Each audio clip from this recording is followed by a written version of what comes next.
Okay, welcome to another edition of Real Estate Investor Talk.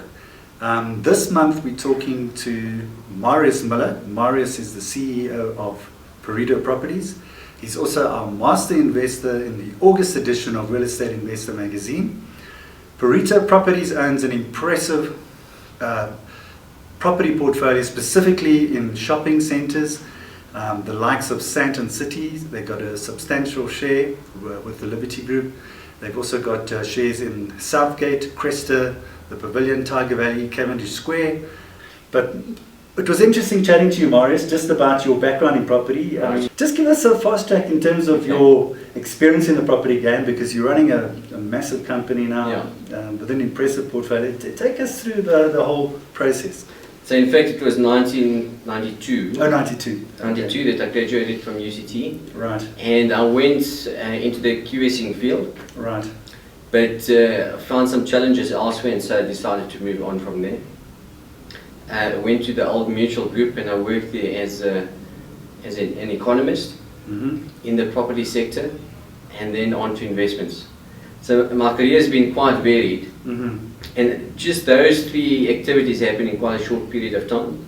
After that I've been involved with property funding, project management. Right. I've been a broker, I've been a development manager, I've been a general manager of a property portfolio. That's on the opposite side now. On the opposite side, Yeah. and also representing the tenants. So I've been involved with Marius Muller as a project manager there, and that was a landmark event. Right. I was involved with a joint appointment as the valuer for the V&A, the first valuation that was ever undertaken there as well. So it has been varied and it has been fulfilling. And I've now been in this position since 2010, 4.5 years. Great. And it really has been a dream come true for me. Fantastic. Being able to be part of this portfolio. So you represent a massive group now. I mean, Pareto's portfolio is impressive. I mean, you go for shopping, is it 30,000 squares and bigger? 30,000 and bigger. Right. Yeah. And you represent an institutional investor. Yes. A lot of people do invest in retail. Just talk a little bit about that, the whole sort of Pareto portfolio. Yes. Because it's a big portfolio, and then of course I want to get to probably the next question aligned to that.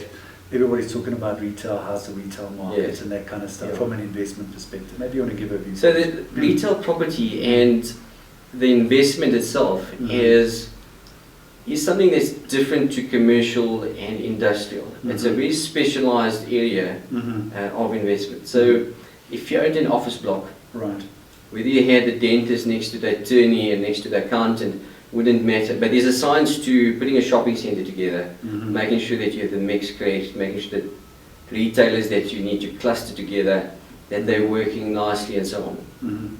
So where we have differentiated ourselves from many of the other portfolios is that we have gone for dominant centers. Right. And we've gone for dominant centers in areas where we're not reliant on a specific economic activity. Right. Do you think it's oversupplied? If not, maybe give some, give your views on it in terms of that. So in terms of the supply of shopping centres in South Africa, I don't think we're oversupplied. Right. If you look at the studies that have been conducted and you benchmark us relative to the US, to the UK, Australia, we have less square meters per capita compared to those countries. Now, one may argue that they are more developed, but the fact of the matter is you still need to service the population. Sure. Whether you're selling them Louis Vuittons or you're selling them a loaf of bread, Sure. you still need the space to sell the product out of. So there is definitely opportunity for adding new space to the market.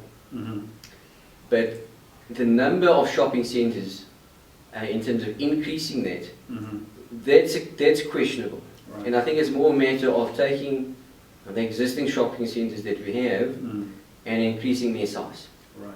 Maybe you want to touch on, just in closing, giving the investor some more sort of tips who potentially wants to invest in a shopping centre. I know you know, on the, whether it's listed or whatever it may be, because you're in this big category. Yes. Maybe you want to give us some heads up on, you know, some highlighted points in terms of, you know, if you had to invest in a shopping centre, what those advantages are. Yes. So shopping centre, investing in a shopping centre is very difficult for the individual in terms of buying into an established or a new shopping centre that's being developed. And so the point of entry is really through the stock market. Right. You know, these investments, they're worth multi-billions of rands, and so there's very few individuals who are able to play in that space. Absolutely.